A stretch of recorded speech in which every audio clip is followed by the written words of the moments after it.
시간이 되었으므로 다시 자리에서 일어나셔서 예배를 시작하도록 하겠습니다.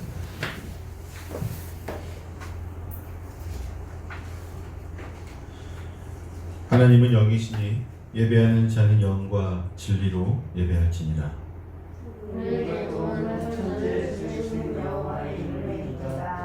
하나님 우리 아버지와 주 예수 그리스도로부터 은혜와 평강이 있기를 원하노라. 아멘. 찬송가 47장입니다.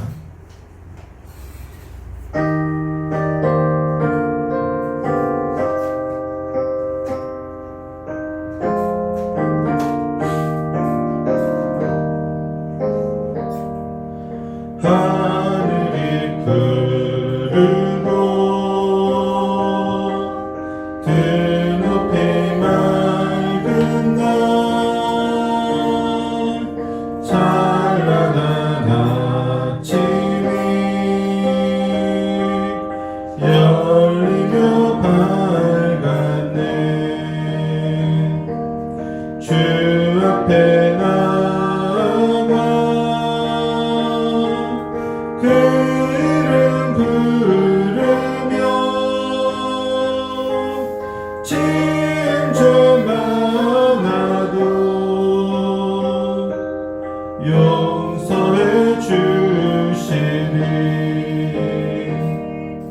주 말씀 들으며 가슴을 여는 날 기쁨의 파도가 밀려와 닿네. 피곤한 몸과 맘 평안히 쉬는 날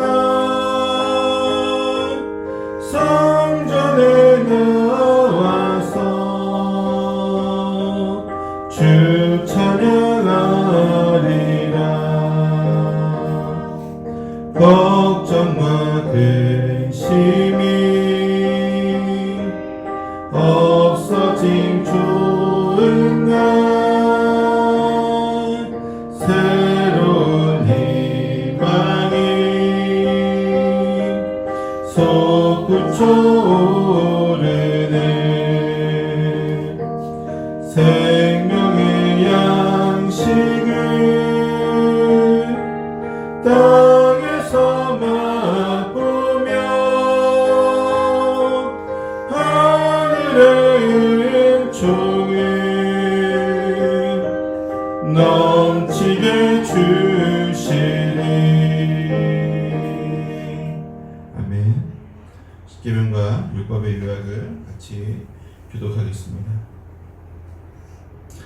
십계명과 율법의 요약.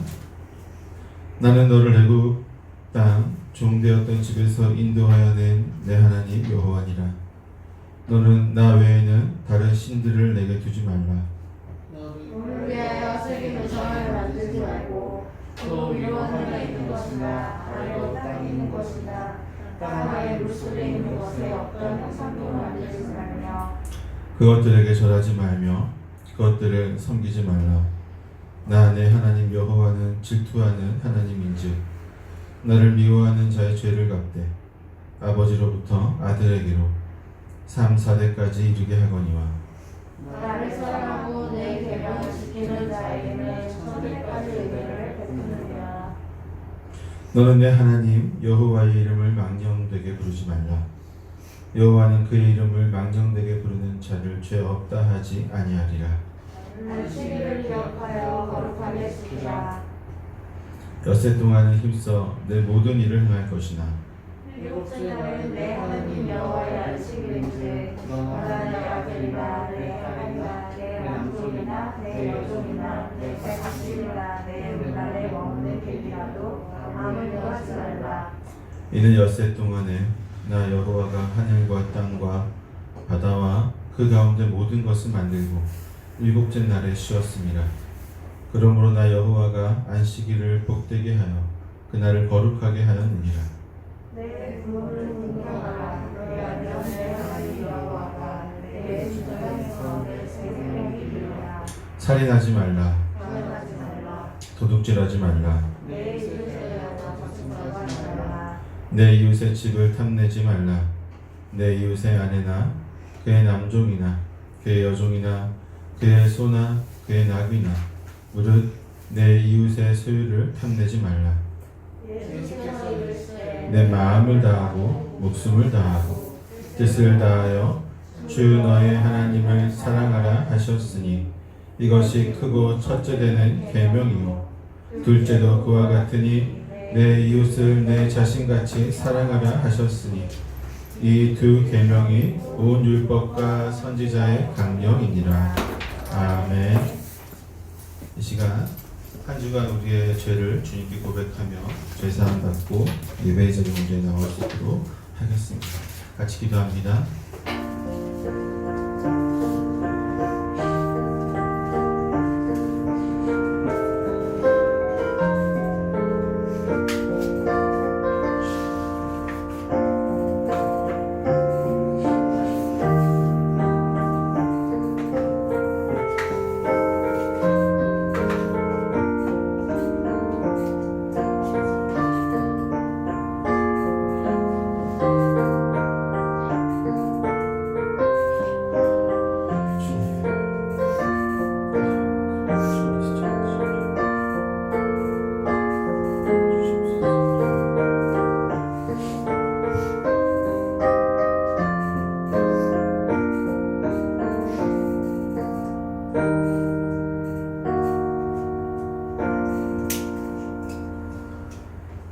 사랑의 주님, 주님의 한이 없으신 그 보혈의 공로와 은혜로 우리가 또다시 이 자리에 나와 주님께 우리의 연약함과 우리가 한 주간 범했던 죄와 또 우리가 생각으로 마음으로 했던 모든 악한 것들을 주님께 고백합니다.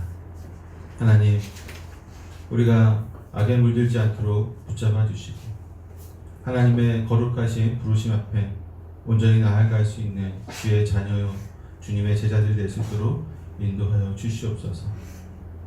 아빠 하나님 앞에 우리의 모든 것을 내어놓고 주의 사랑으로 온전히 자라나는 주의 자녀들 되게 하시고 사단의 괴유가 꼬임에 우리가 당당히 맞서 싸워 이겨낼 수 있는 주님의 자녀들, 거룩한 주의 사람들, 백성들이 될 수 있도록 인도하여 주시옵소서.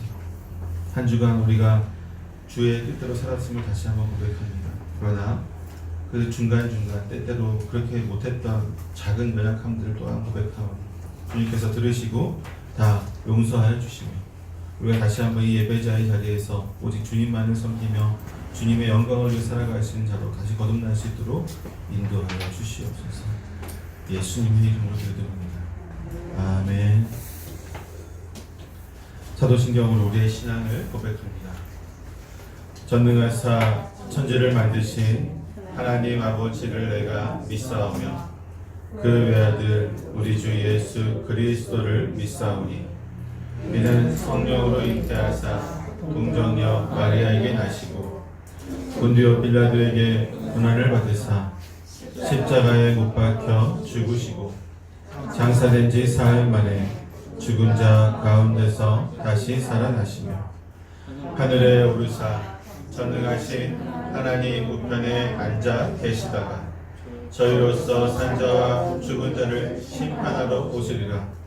성령을 믿사오며 거룩한 공회와 성도가 서로 교통하는 것과 죄를 사하여 주시는 것과 몸이 다시 사는 것과 영원히 사는 것을 믿사옵나이다. 아멘. 자리에 앉아주십시오. 찬송가 370장입니다.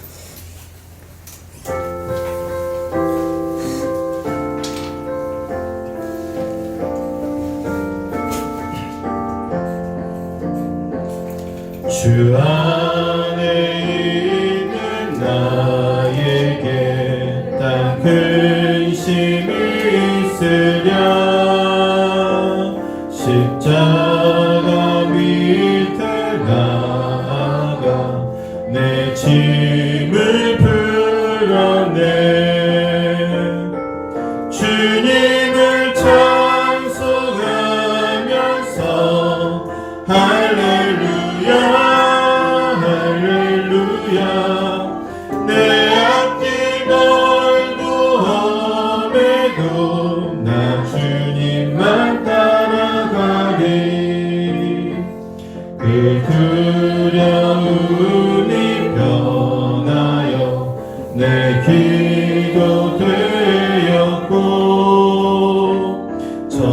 나의 한숨 변하여 내 노래 되었네. 주님을 찬송하면서 할렐루야 할렐루야. 내 앞길 멀고 험해도 나 주님만 따라가리. 내 주는 자비하셔서 늘 함께 계시고 내 궁핍함을 아시고 늘 채워주시네. 주님을 찬송하면서 할렐루야 할렐루야. 내 앞길 멀고 험해도 나 주님만 따라가리. 내 주와 맺은 언약은 영 불변하시니 그 나라 가기까지는 늘 보호하시네. 주님을 찬송하면서 할렐루야 할렐루야. 내 앞길 멀고 험해도 나 주님만 따라가리. 아멘. 회중을 대표해서 박충구 안수기사님 기도해 주시겠습니다.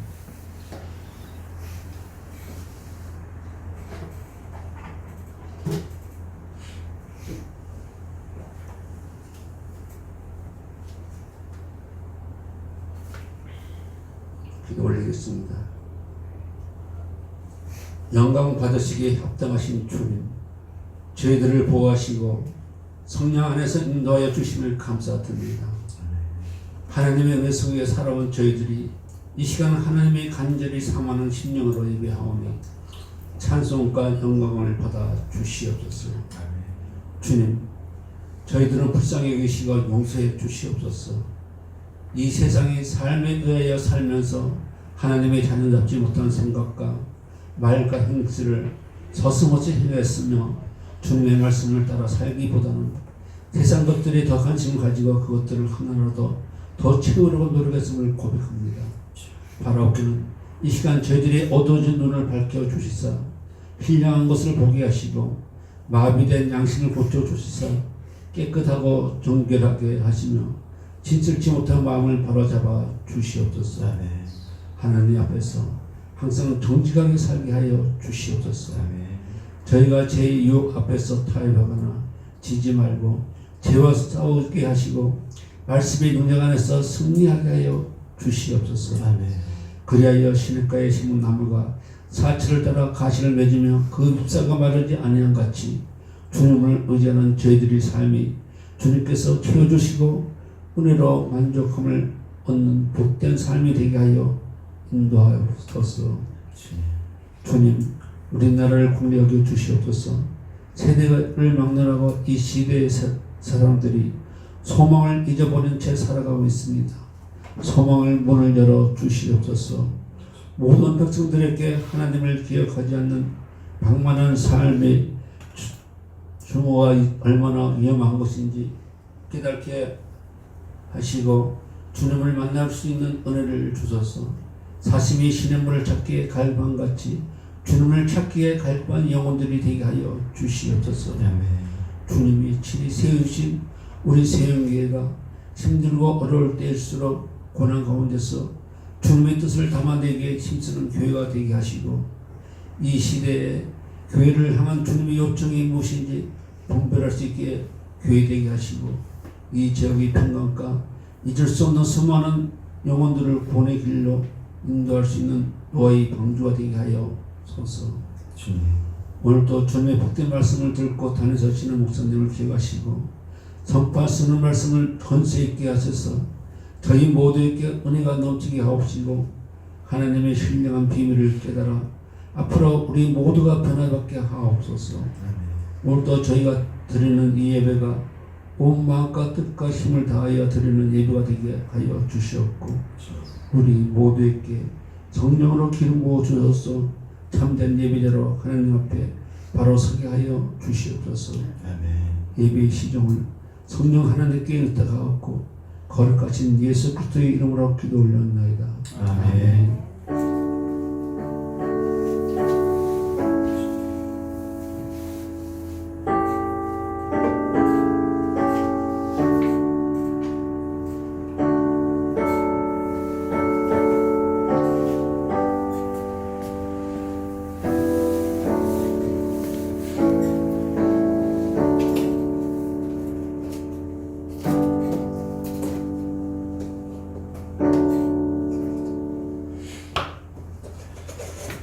우리 함께 말씀을 보도록 하겠습니다.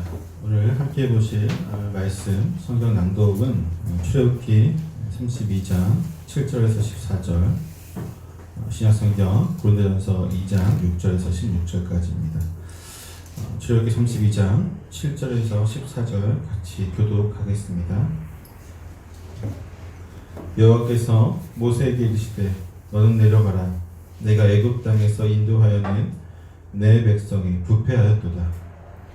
그들이 내가 그들에게 명령한 일을 섬기려다가 자기를 위하여 송아지를 만들고 그것을 예배하며 그것에게 제물을 드리며 말하되 이스라엘 자가 있는 너를 애굽 땅에서 인도하여낸 너희의 신이라 하였도다. 여호와께서 또 모세에게 이르시되 내가 이 백성을 보니 목이 뻣뻣한 백성이로다. 그런즉 내가 한 대로라. 내가 그들에게 진노하여 그들을 진멸하고 너를 큰 나라가 되게 하리라. 모세가 그의 하나님 여호와께 구하여 이르되 여호와여 어찌하여 그 큰 권능과 강한 손으로 애굽 땅에서 인도하여 내신 주의 백성에게 진노하시나이까?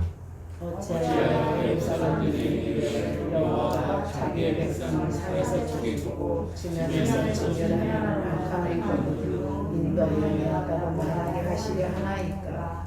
지혜 능렬한 너를 그치시고 뜻을 돌이키사 주의 백성에게 이 화를 내리지 마옵소서. 주의 종 아브라함과 이삭과 이스라엘을 기억하소서. 주께서 그들을 위하여 주를 가리켜 맹세하여 이르시기를 내가 너희의 자손을 하늘의 별처럼 많게 하고 내가 허락한 이 온 땅을 너희의 자손에게 주어 영원한 기업이 되게 하리라 하셨나이다. 여호와께서 뜻을 돌이키사 말씀하신 화를 그 백성에게 내리지 아니하시니라. 아멘. 고린도전서 2장 6절에서 16절입니다. 같이 교독합니다. 그러나 우리가 온전한 자들 중에서는 지혜를 말하노니 이는 이 세상의 지혜가 아니요 또 이 세상에서 없어질 통치자들의 지혜도 아니요 오직 은밀한 가운데 있는 하나님의 지혜를 말하는 것으로서 꼭 감춰둔 것인데 하나님의 우리의 영광을 위하여 안수전에 미리 정하신 것이라. 이 지혜는 이 세대의 통치자들이 한 사람도 알지 못하였나니 만일 알았더라면 영광의 주를 십자가에 못 박지 아니하였으리라. 기록된바 하나님이 자기를 사랑하는 자들을 위하여 예비하신 모든 것은 눈으로 보지 못하고 귀로 듣지 못하고 사람의 마음으로 생각하지도 못하였다 함과 같으니라. 오직 하나님이 성령으로 이것을 우리에게 보이셨으니 성령은 모든 것 곧 하나님의 깊은 것까지도 통달하시느니라. 사람의 일을 사람 속에 있는 영광을 누가 알리요? 이와 같이 하나님의 일도 하나님의 영에는 아무도 알지 못하느니라. 우리가 세상의 영을 받지 아니하고 오직 하나님으로부터 온 영을 받았으니 이는 우리로 하여금 하나님께 우리에게 은혜로 주신 것들을 알게 하려 하심이라. 우리가 이것을 말하노라. 사람의 지혜가 가르친 말을 아니하고 오직 성령께서 가르치신 것으로 하니 영적인 것은 영적인 것으로 분별하느니라. 육에 속한 사람은 하나님의 성령의 일들을 받지 아니하나니 이는 그것들이 그에게는 어리석게 보이며 또 그는 그것들을 알 수도 없나니 그러한 일은 영적으로 분별되기 때문이라. 신령한 자는 본 모든 것을 평가하나 자기는 아무에게도 판단을 하지 아니하느니라. 같이 했습니다. 누가 주의 마음을 알아서 주를 가르치겠느냐? 그러나 우리가 그리스도의 마음을 가졌느니라. 아멘. 본문 말씀 사도행전 21장 15절에서부터 26절까지 보도록 하겠습니다. 15절부터 26절까지 같이 교독합니다. 이 여러 날 후에 여장을 꾸려 예루살렘으로 올라갈세. 갈릴리에 몇 제자가 함께 가며 한 오랜 제자 두 사람 다섯 데리고 가니 이는 우리가 그의 집에 머물며 하니라. 예루살렘에 이르니 형제들이 우리를 기꺼이 영접하거늘 그 이튿날 바울이 우리와 함께 야고보에게로 들어가니 장로들도 다 있더라. 바울이 무난하고 하나님이 자기의 사역으로 말미암아 이방 가운데서 하신 일을 낱낱이 말하니 그들이 듣고 하나님께 영광을 돌리고 바울로 이르되 형제여 우리 보고 바에 유대인 중에 믿는 자 수만 명이 있으니 다 율법의 열성을 가진 자라. 내가 이방에 있는 모든 유대인을 가르치되 모세를 배반하고 아들들에게 할례를 행하지 말고 또 관습을 지키지 말라 한다 함을 그들이 들었도다. 그러면 어찌하고 그들이 거하면 그가 온 것을 들으리요. 우리가 말하는 이대로 하라. 서원한 네 사람이 우리에게 있으니 그들을 데리고 함께 결례를 행하고 그들을 위하여 비용을 내어 머리를 깎게 하라. 그러면 모든 사람이 그대에 대하여 들은 것이 사실이 아니고 그대도 율법을 지켜 행하는 줄 알고 아시라. 주를 믿는 이방인에게는 우리가 우상의 제물과 피와 목매어 죽인 것과 은혜를 피할 것을 결의하고 편지하였느니라 하니 바울이 이 사람들을 데리고 이튿날 그들과 함께 결례를 하고 성전에 들어가서 각 사람을 위하여 제사 드릴 때까지 결례 기간이 만기된 것을 신고하느니라. 아멘. 우리 친구들 제목 한번 읽어볼까요? 야고보의 권유와 바울의 순종. 야고보의 권유. 권유가 무슨 뜻인지 아세요? 아니요. 이렇게 좋은 말로 이렇게 하는 게 어떻겠니? 저렇게 하는 게 좋을 것 같다 라는 식으로 얘기하는 게 권유예요. 뭔지 알겠어요? 네. 순종은 무슨 말인지 알죠? 따르는 거죠. 그대로 순순하게 순전하게 따르는 건데, 자 우리가 계속해서 지도를 보고 있는데 지금 어디까지 갔냐면, 자 바울은 지금 이렇게 예루살렘으로 이렇게 갔어요. 가이사랴에서 누구네 집에 있었어요? 빌립 집사님 집에 있었죠. 빌립 집사님 집에 있다가 이제 오늘 말씀해 보니까 며칠 여기서 머물다가 가이사랴에서 예루살렘으로 이제 내려갔어요. 예루살렘에서 누구를 만나냐면은, 자 빌립 집사님 집에서 있다가 빌립 집사님이 있었던 많은 사람들이 아가보와 같이 바울 보고 예루살렘으로 가지 말라고, 안 갔으면 좋겠다라고 얘기를 했는데 바울이 뭐라고 해요? 나는 예수를 위해 결박당할 각오도 있고 죽을 각오가 되어 있다라고 하면서 가죠. 눈물을 흘리면서 이렇게 보내주게 되는데, 예루살렘에 도착해서 야고보, 여기서 얘기하는 야고보는 누굴까요? 예수님의 동생. 맞아, 예수님의 동생, 형제였던 야고보. 원래 예수님이 다시 부활하실 전까지 예수님이 하나님의 아들이라고 믿지 않지만. 그렇죠. 네, 잘 알고 있어요. 그런데 이 야고보의 집을 이제 갔어요. 야고보의 집을 갔더니 여기는 예루살렘 교회에 많은 장로들이 다 모여 있었어요. 장로들이 다 모여 있었는데 예루살렘 교회 장로들이 몇 명이냐 하면은 뭐 정확하게 나온 건 아니지만 학자들이 추정하기에 약 70명 정도 있었을 것이다. 70명이 있었을 것이다라고 예상을 하고 있는데, 그 많은 사람들이 다 야고보의 집에 모여 있었어요. 왜? 바울의 선교 보고를 듣기 위해서겠죠. 선교 보고를 듣기 위해서도 있었지만 더 중요한 게 사실 있었어요. 일단 야고보의 집에 도착한 바울은 야고보에게 선교 보고를, 그리고 장로들에게 선교 보고를 했어요. 그런데 사람들이 선교 보고를 듣고 하나님께 영광을 돌리고 여기까지는 다른 곳과 비슷했는데 여기서 야고보와 이 장로들이 되게 우려 섞인 말들을 합니다. 왜냐하면 예루살렘이 도시라고 하는 곳에서 바울에 대한 안 좋은 소문들이 있었어요. 하나는 뭐냐면 바울이 율법을 지키지 말라고 사람들에게 가르쳤대. 사람들이 막 이러는 거야. 바울이 율법을 지키지 말라고 가르쳤대. 이랬어요. 그랬더니 옆에 사람도 이렇게 얘기해요. 할례도 하지 말라고 가르쳤다는데? 자식들에게 할례도 행하지 말라고 가르쳤대. 정말? 야, 모세를 배반했다고 하더라고. 모세를 배반했대. 예루살렘에서 이런 소문들이 돌고 있었던 거야. 야, 바울 오면 가만두지 말자. 이런 얘기가 있었어요. 문제는 뭐냐면 예루살렘 사람들이 그렇게 얘기하는 것까지는 바울이 이해할 수 있지만 예루살렘 교회에는 수만 명의 교인들이 있어요. 그렇죠? 예수님을 믿는 교인들이 유대인들이 수만 명이 되는데 이 수만 명의 유대인들이 대부분이 또 이렇게 생각을 하는 거예요. 이 소문을 들었어요. 그러니까 율법을 잘 지키는 유대인들 가운데서도 예수님을 믿는 사람들이 수만 명인데 이 사람들이 교회 안에 대부분이었어요. 그랬더니 예루살렘 교회에서 바울에 대한 안 좋은 생각들이 나오고 말들이 나오고 교회가 막 분열될 것 같은 거예요. 야고보는 이것을 해결해야 되겠죠. 그렇죠? 야고보가 그래서 야고보 어떻게 보면 여기 이 당시 담임 목사님 것 같은 야고보가 이 문제를 해결하기 위해서 바울에게 제안을 하는 게 있어요. 어떤 거냐면 우리에게 나시린 서원을 한 사람이 4명 있으니까 이 나시린 서원이 뭔지 아세요, 여러분?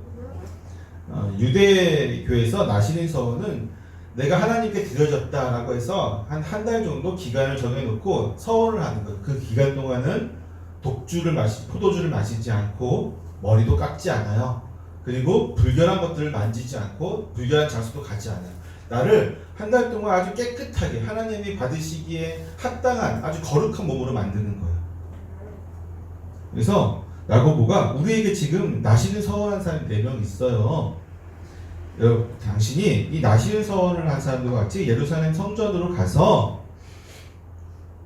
그들이 이제 한 달이 지나면은 한 달 동안 머리가 길었을 거 아니에요, 그렇지? 머리를 깎지 않았으니까. 그래서 머리를 잘라요. 머리카락을 잘라서 이게 제단에 올려서 불살라 버리고 또 예물을 드려요. 제 헌금을 한 달 동안 내가 거룩하게 지낸 것에 대해서 하나님께 거룩한 예물을 드리는데 이 예물을 예루살렘 여기서 성전에서 예물을 드릴 때에 여러분 옛날에 어떤 걸로 제사를 지냈어요? 양이라든지 그쵸? 염소 뭐 이런 소라든지 이런 것들 잡았잖아요, 그쵸? 특히나 이 양을 이제 많이 잡았던 것을 보는데 어린 양이. 그쵸? 이 양을 잡으려면은 뭐가 필요해요? 양이 필요한데 양을 여기까지 끌고 없으니까 양을 사야 되겠죠, 그쵸? 양을 사야 되는데 이 양을 살 돈이 없는 사람들을 위해서 보증인이 양을 대신 사주는 사람이 있었어요. 그래서 야고보가 부탁한 게 뭐냐면 우리가 이 나시린 서원한 사람 4명을 준비했으니까 당신이 이 4명과 같이 예루살렘 성전으로 가서 이 사람들 대신 양을 사세요. 즉 제물이 될 그 제물을 대신 사가지고 이 사람들 대신에 제물을 드려주세요. 이 제도가 이스라엘 사람들에게 있었거든요. 그러면 대신 제물을 드려준 사람이 되게 거룩한 사람이라고 사람들이 생각을 했어요. 되게 거룩한 사람이라고 생각했기 때문에 바울 당신도 사람들이 바울도 거룩한 사람이구나, 율법을 지키는 사람이구나 라고 인정을 할 거예요. 자, 바울이 어떻게 했을까요? 싫어요 그랬을까요? 네 라고 그랬을까요? 네 라고 그랬을까요? 아니요. 자, 야고보는 왜 바울에게 나시린 서원자들과 같이 성전에 들어가라고 권유하였을 것 같아요, 여러분? 바울이 죽을 수도 있으니까. 바울이 죽을 수도 있으니까. 또 다른 이유 있어요?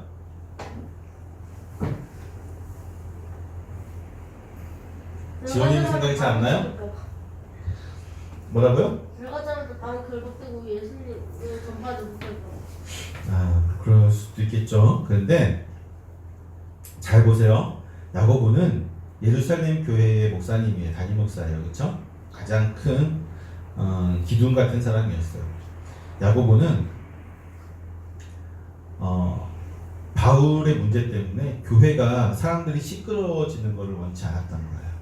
바울의 문제 때문에 지금 예루살렘 교회가 굉장히 시끄럽거든요. 왜? 야, 바울이 모세를 배반했대.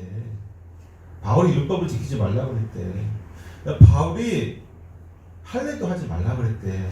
배반자네. 모세를 배반했네.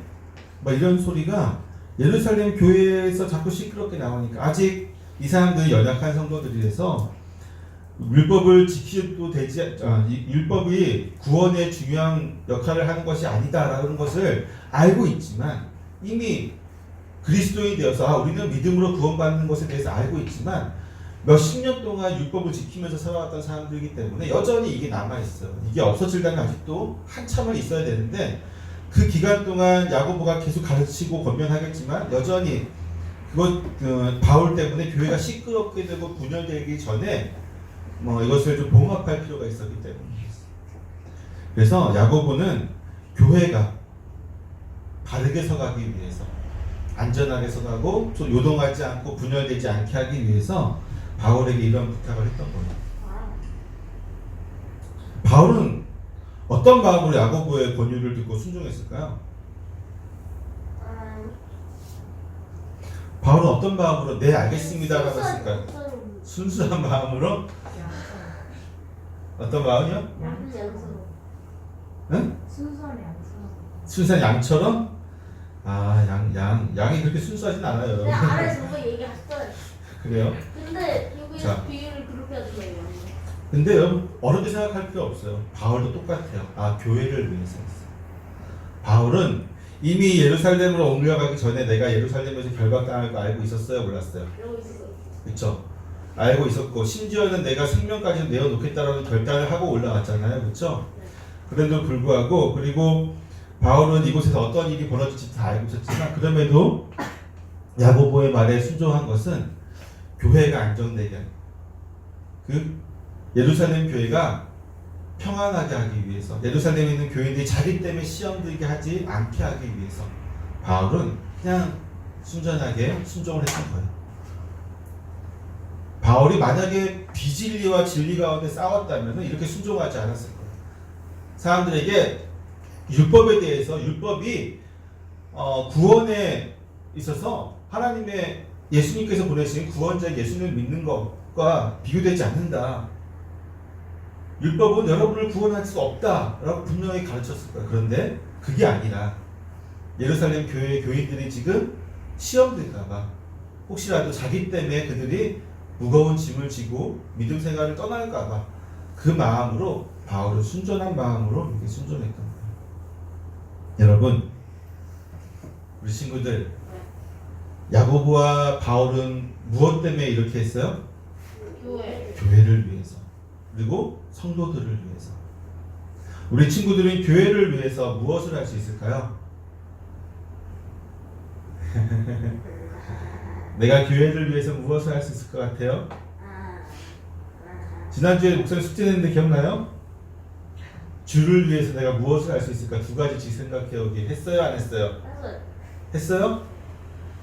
알았어요. 이따 목사님한테 숙제 적어서 내요. 알았죠? 마찬가지로 또 숙제를 줄게요. 교회를 위해서 내가 무엇을 할 수 있을까? 한 가지씩만 적어봅시다. 깊이 생각해야 돼요. 깊이 고민하고 기도하면서. 알았어요? 다음 주에 또 숙제 검사할 거예요. 알겠습니다. 기도합시다. 하나님, 우리 친구들이 야고보와 바울처럼 교회를 위해서 깊이 고민하며 자신의 뜻을 꺾을 수도 있고, 교회를 위해서 자신의 생각을 접을 수도 있고, 교회를 위해서 주의 말씀에 온전히 순종할 수도 있는 아이들 될 수 있도록 인도하여 주시옵소서. 주의 몸된 교회가 주의 영광을 위해 사용되어질 때 우리 친구들이 그 중심에 서서 주의 영광 가운데 나아갈 수 있도록 주님께서 이들을 올바로 인도하시고 말씀으로 키워주시고 주의 의 가운데 당당하게 걸어갈 수 있는 자들로 만들어 주시옵소서. 예수님의 이름으로 기도드립니다. 아멘. 할렐루야. 아멘. 여러분은 인생에서 무엇이 가장 가치 있다고 생각을 하십니까? 여러분의 인생에서 가장 가치 있는 게 무엇입니까? 예수를 믿는 그렇게 얘기할 줄 알았는데 아무튼 어떤 것을 도저히 포기하지 못하고 계시는 분들이 있죠. 도저히 예수를 입으로는 예수님이 가장 가치 있습니다라고 하지만 인생을 살면서 도저히 포기 못하는 것도 있잖아요. 예수 믿는 사람도 다 있어요. 예수님이 가장 가치 있다고 하지만 예수님을 위해서 포기해야 될 거 다 포기해라고 하면 놓지 못하는 거 있지, 양손에 꼭. 어떤 것의 가치는 사람마다 다 다를 수 있죠. 천차만별이지만 누군가에게 가장 가치 있는 것이 누군가에게는 가장 가치 없는 것이 될 때도 있죠. 예전에 그 세종대왕에게 있어서 문자라고 하는 것은 많은 백성이 알고 쓸 수 있어야 하는 것이었습니다. 그래서 훈민저금을 발표했죠. 반면에 당시에 그 지도층이었던 사대부들에게는 이 문자라는 것은 무엇이냐면 어떤 정신과 전통, 그 다음에 깊은 학문이 다 포함되어 있는 것이었습니다. 때문에 그들은 지금 전 세계 모든 사람들이 그 우수성을 인정하는 이 훈민저금을 반대했죠. 이거는 정신도 없고 깊은 그 예도 없고 또 어떤 전통도 없고 하니까 반대했던 것입니다. 하지만 알고 있듯이 굉장히 훈민저금은 지금 전 세계에서 가장 뛰어난 문자, 유네스코가 지정한 문자죠. 어떤 분들은 또 이렇게 얘기해요. 그리스도인으로서 제사를 지내는 것에 대해서 불편한 마음이 있음에도 집안의 전통과 자신의 위치 때문에 제사 지내는 것을 포기하지 못한다고 이야기하고 합니다. 가치와 선택을 이렇게 두고 있는 거죠. 우리는 진리에 대한 단호한 입장을 가지고 있지만 실생활을 보면 또 그렇지 못할 때가 많이 있어요. 결국 항상 그리스도인, 예수 믿는 사람으로서 당당하게 우리는 예수님이 우리의 가치의 최우선입니다. 가장 예수님을 믿는 것을 우리는 가장 우선순위에 두고 있습니다 라고 이야기는 하지만 정작 막상 그 내면을 들여다보면 포기하지 못하는 것들이 이 가치의 선택에 있어서 우리가 움켜쥐고 예수님 이것만큼 내가 도저히 버리지 못하겠어요 라고 하는 것들이 항상 있다고 하는 것이죠. 그것이 어떻게 보면 내 가족이 될 수도 있고요, 명예가 될 수도 있고요, 아니면 또 내가 가지고 있던 재물이 될 수가 있고요, 여러 가지가 될 수가 있다고 하는 것입니다. 어떤 정신이 될 수도 있겠죠. 오늘 말씀에도 그런 것들이 많이 나옵니다. 이 이스라엘 백성들에게 예수님을 믿고 있는 이스라엘 백성인데, 그렇죠? 예수님을 믿는다는 얘기는 다른 게 아니에요. 이미 성령께서 그들에게 거듭나게 하셔서 예수 그리스도를 믿음으로 인해서 우리가 구원받는구나, 예수님을 그리스도로 고백했던 사람들인데 이들이 여전히 포기하지 못하고 있는 것이 있었어요. 뭐냐면 율법이라고 하는 것이죠. 이것이 오늘 문제입니다. 말씀 배경을 먼저 한번 보게 되면요, 빌립 집사의 집에서 며칠을 머문 바울의 일행들은 이제 다시 여장을 부려서 예루살렘으로 올라가고자 합니다. 이때 가이사랴의 몇 제자가 바울의 일행에 합류를 하게 됩니다. 이들의 역할은 무엇이냐면 바울과 그 일행들이 예루살렘으로 가는 길에 편의를 제공하는 것이었고요. 또 왜냐하면 이제 가이사랴와 그 예루살렘이 아까 아이들 설교 때 지도를 봤죠. 뭐 그렇게 먼 것 같지 않지만 지금 따지면은 약 한 102km 정도? 하루 만에 걸어갈 수 있는 거리는 아니겠죠. 102km 정도 되니까요. 100km가 넘어요. 그러니까 여기서 어디까지입니까? 원주까지 되니까 하여튼 굉장히 먼 거리인데, 하여튼 그 길을 걸어가야 되잖아요. 걸어가는 길 가운데 편의를 좀 제공하고요. 또 예루살렘에서 머무를 수 있는 집을 미리 알아보는 것이었습니다. 그래서 몇몇 제자들은 아마 본문에 나오진 않았지만 한두 명 정도를 먼저, 바울 일행보다 먼저 예루살렘으로 가서 집을 수소문을 했을 거예요. 그래서 이 가이사랴 제자들은 예루살렘의 교회 창립 멤버 중 한 사람인 나손의 집으로 이제 나손의 집을 예약을 하고 그들을 인도하는 것이죠. 예루살렘에 도착해서 첫날은 나손의 집에 머물고 그 다음날 바울의 일행들은 예루살렘 교회 지도자인 예수님의 형제 야고보를 만나게 됩니다. 야고보의 집이 굉장히 컸던 것 같아요. 이 자리에 예루살렘 교회 장로들이 다 함께 하고 있었던 것을 보게 되거든요. 장로들이 모두 몇 명이었는지에 대한 자세한 자료는 없지만 일부 학자들은 이렇게 얘기를 합니다. 예루살렘 교회에 이미 본문에서 나오고 있듯이 수만 명의 성도들이 있었죠. 그리고 예루살렘 교회라고 하는 당시에 가장 중심이 되는 교회였죠. 모든 교회의 머리가 되는 교회였는데 그 상징성, 그리고 이스라엘 장로 제도의 숫자를 생각했을 때 이스라엘의 장로들이 원래 70명이거든요. 이 숫자를 생각했을 때 이렇게 예루살렘 교회 장로들은 70명이었을 것이다라고 이제 유추를 하는 거죠. 유추를 하는 건데 아마 맞을 것 같아요. 저도 그렇게 동의가 하고 있습니다. 수만 명이잖아요, 그렇죠? 수만 명의 성도들 가운데 그리고 교회의 중심이었으니까 70명이었을 것으로 예상되는데 아무튼 70명이든 그 이상이든 그렇게 많은 성도들이 장로들이 지금 야고보의 집에서 바울의 방문을 기다리고 있었던 것이죠. 그들이 바울의 방문을 기다리고 있었던 것은요, 단순히 바울의 선교 보고를 듣고자 하는 것만은 아니었습니다. 그들은 이미 전날에 바울과 그 일행들이 나손의 집에 들어간 것을 알고 있었죠. 그리고 그들이 예루살렘 교회에 바울과 함께 온 각각의 대표들이 있었죠. 그들이 함께 방문한 목적들을 알고 있었습니다. 비록 누가는 이 본문 안에서 각 교회 대표들이 예루살렘 교회에 가난한 성도들을 위한 연보를 직접 가지고 왔음에 대해서 기록하고 있지는 않지만 장로들이 야고보의 집에 모두 모인 것은 그들이 가지고 왔을 연보를 받고 감사함을 표하기 위함이었을 것입니다. 물론 바울의 보고를 듣고자 함도 있었겠지만 주된 목적은 이 에게해의 동쪽과 서쪽에 각 교회들의 대표한 이들을 맞이하고 그들이 준비한 연보를 받기 위함이 더 큰 이유였던 것이죠. 그리고 또 다른 큰 이유가 있는데 이것은 바울에 관한 문제를 해결하기 위함이었습니다. 사실 오늘 말씀의 중심이 여기 있는데 그들은 바울의 선교 보고를 듣고 하나님께 영광을 돌렸다라고 이야기하고 있어요. 그들은 전적으로 바울의 사역 속에 특히나 이번 사역의 핵심이었던 에베소 사역을 통해서 하나님의 역사하심에 대해서 놀라워하고 또 그분께 감사와 영광을 돌렸습니다. 하지만 그들의 마음은 바울의 선교 보고보다는 바울로 인하여 발생한 혹은 발생되어질 문제들에 더 큰 초점을 맞추고 있는 것으로 보여지고 있죠. 왜냐하면 예루살렘에는 바울에 대한 몹시 좋지 않은 소문들이 떠돌고 있었기 때문입니다. 그 소문은 바울이 자신의 이방인 신자들에게 율법의 의무를 부과하기를 거부하였을 뿐 아니라 바울이 유대인 신자